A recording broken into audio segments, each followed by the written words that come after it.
अल्हम्दुलिल्लाह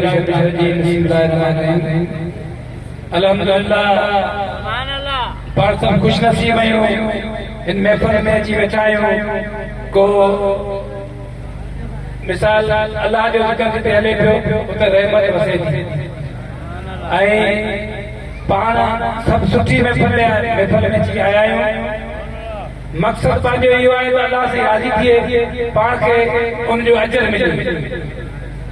तो कई अहिड़ा माण्हू आहिनि बाज़ार में ॿियनि में हलनि पिया पर हिते हुनखे रब आणींदो आहे जंहिंखे का निश्चित ॾियणी हूंदी आहे को माना को अमल सुठो करे त हुनजा बेड़ा पार थी वञनि जीअं पाण तव्हां सभु आया आहियो पाण जेके वेठा आहियो सभु इन ई नीयत सां आया आहियो जॾहिं हज़रत यूसुफ अलैहिस्सलाम खे ख़रीदे पियो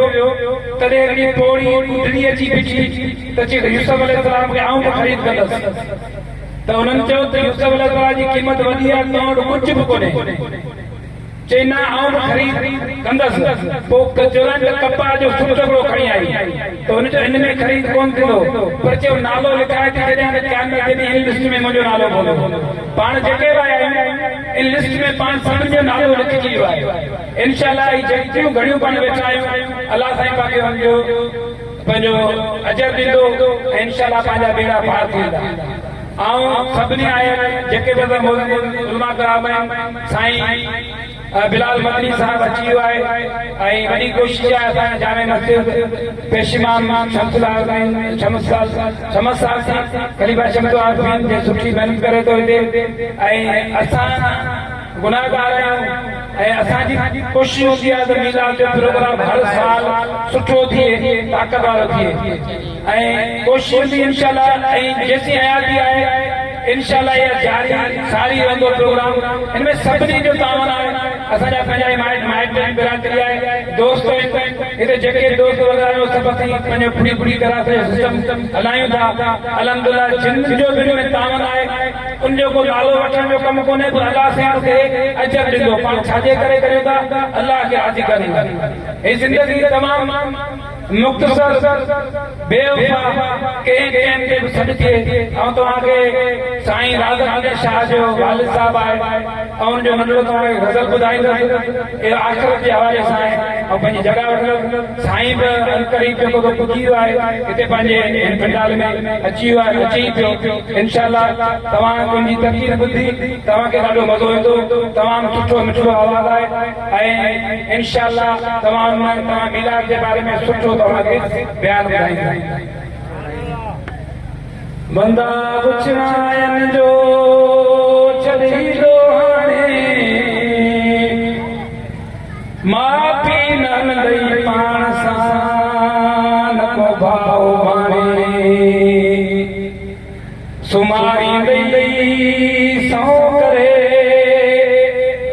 अलग में आणे पो पीरे कबर पे माल कंदई जिसरे अगर घाणे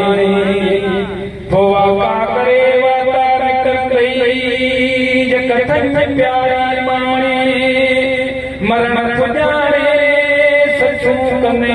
सभु सैयद चवे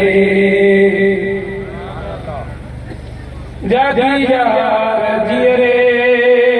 कर का कमाई कंदे कबर में जिते आहे भाई जागी यार जीअरे यार जीरे कर कमाई कंदे कबर में जिते आहे भाई जाग यार जीरे जाग यार जीरे जदों पहिरियों मंज़िल जेको हूंदो कबर जो तमामु सख़्त हूंदो कबर कारी हूंदी सख़्त पीड़ा ॾींदी जेको पहिरीं माग मंज़िल ओ कबर आहे कारी सुजे सजाए वसे वारी वेठे कीर सारे ओ बंदा हुजी है फ़िदारी ॿुधई गई न बोला तो कबर जी कढ़ाई जागियार जियरे करका कमाई कंदे कबर में जिथे आहे उंधाई जागियार जियरे जागियार जियरे जदो जिन जवाब कयो मना सुठा कहा गई इन महफिल में जे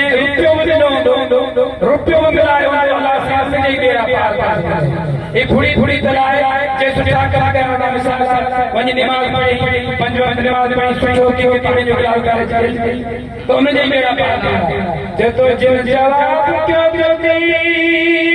ओ मनी ते के माफ़ी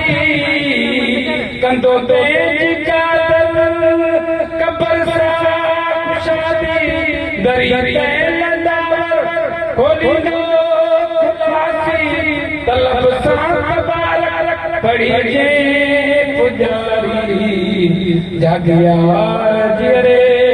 करका कमाई कंदे कबर में जिते आहे उंधाई जागियार जियरे